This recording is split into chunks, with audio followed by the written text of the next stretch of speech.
என்ன சார் சாமியெல்லாம் கும்பிடுறீங்க? இல்ல சார், என்கிட்ட ஒரு கெட்ட பழக்கம் இருக்கு.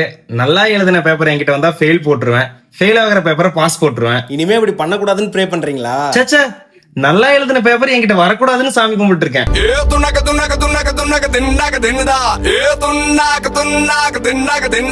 சார், கொஸ்டினுக்கும் ஆன்சருக்கும் லிங்கே இல்ல சார். ஆனா கான்பிடென்ட்டா ஹெட்டிங் போட்டு எழுதியிருக்கான். அடிச்சு விடுங்க சார். சார் என்ன சார் 5 மார்க் போடுறீங்க இதுக்கு? ஆன்சர் ராங்கு, ஆனா கான்பிடென்ட் ஸ்ட்ராங்கு. அங்காளி பங்காளி வா, இனி ஆட்டம் தான் எப்போது வட்டி அடி.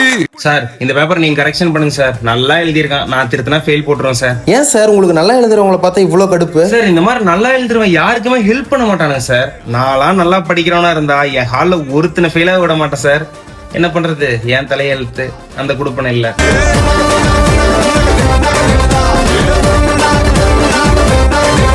சார், அடிச்சு சொல்றேன், விண்டோ சீட்ல உட்காந்து வெளியே வேடிக்கை பார்த்துட்டு எக்ஸாம் எழுதிருக்கான் சார்.